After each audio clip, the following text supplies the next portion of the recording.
اعوذ باللہ من الشیطان الرجیم، بسم اللہ الرحمن الرحیم۔ السلام علیکم ورحمۃ اللہ وبرکاتہ۔ شعبان المعظم استقبال رمضان کا مہینہ۔ اس ماہ کی فضیلت کی وجہ یہ معلوم ہوتی ہے کہ اس مہینہ میں ماہ رمضان کے روزوں، تراویح اور دیگر عبادات کی تیاری کا موقع ملتا ہے۔ اسلامی سال کا 8واں مہینہ شعبان المعظم نفلی روزوں اور عبادات کے لیے انتہائی فضیلت والا ہے۔ اس ماہ کی فضیلت کی وجہ یہ معلوم ہوتی ہے کہ اس مہینہ میں ماہ رمضان کے روزوں، تراویح اور دیگر عبادات کی تیاری کا موقع ملتا ہے۔ رمضان المبارک کے استقبال اور عبادت کی تیاری ہی کی وجہ سے آن حضرت محمد صلی اللہ علیہ وآلہ وسلم نے اس مہینے میں خصوصیت سے خیر و برکت کی دعا فرمائی ہے۔ حضرت انس رضی اللہ عنہ فرماتے ہیں کہ رسول اللہ صلی اللہ علیہ وآلہ وسلم یہ دعا فرمایا کرتے: اے اللہ، ہمارے لیے رجب اور شعبان میں برکت عطا فرما اور ہمیں رمضان کے مہینے تک پہنچا۔ حضرت انس رضی اللہ عنہ بیان کرتے ہیں کہ رسول اللہ صلی اللہ علیہ وآلہ وسلم سے پوچھا گیا کہ رمضان کے بعد سب سے افضل روزہ کون سا ہے؟ آپ صلی اللہ علیہ وآلہ وسلم نے ارشاد فرمایا: شعبان کا، رمضان کی تعظیم کے لیے۔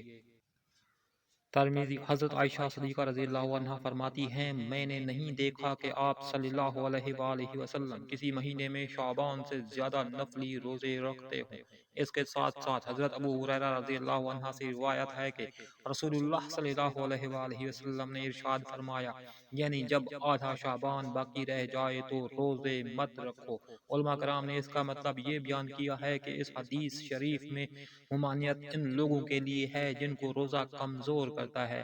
ایسے لوگوں کو یہ حکم دیا گیا کہ نصف شعبان کے بعد روزے مت رکھو، بلکہ کھاؤ پیو اور طاقت حاصل کرو تاکہ رمضان المبارک کے روزے قوت کے ساتھ رکھے جا سکیں اور تراویح و دیگر عبادات نشاط کے ساتھ انجام دی جا سکے۔ جبکہ امت میں ایسے لوگ جو کہ طاقت رکھتے ہیں اور شعبان المعظم کے نفلی روزے ان کو کمزور نہیں کرتے، وہ نصف شعبان کے بعد بھی نفلی روزے رکھ سکتے ہیں۔ حکیم الامت حضرت مولانا محمد اشرف علی تھانوی رحمۃ اللہ علیہ فرماتے ہیں: میرا ذوق یہ کہتا ہے کہ رمضان المبارک میں شب کو جو جاگنا ہوگا، شعبان المعظم کے شبوں میں جاگنا اس کا نمونہ ہے، اور شعبان المعظم کے نفلی روزے رمضان المبارک کے فرض روزوں کا نمونہ اور عادی بنانا ہے۔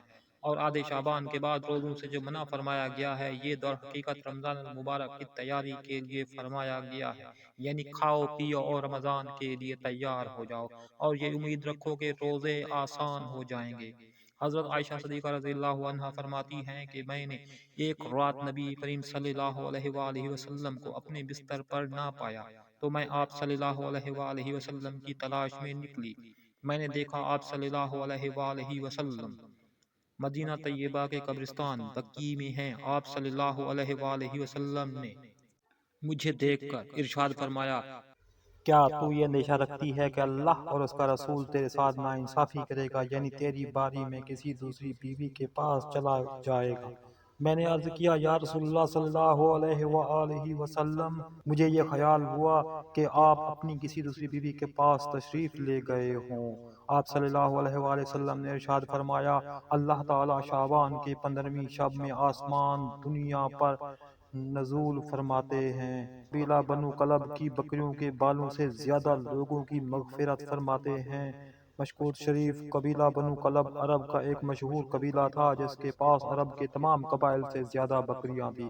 احادیث مبارکہ کے مطابق کیونکہ اس رات میں بے شمار گنہگاروں کی مغفرت اور مجرموں کی بخشش ہوتی ہے اور عذاب جہنم سے چھٹکارا اور نجات ملتی ہے، اس لیے عرف میں اس رات کا نام شب برات مشہور ہو گیا۔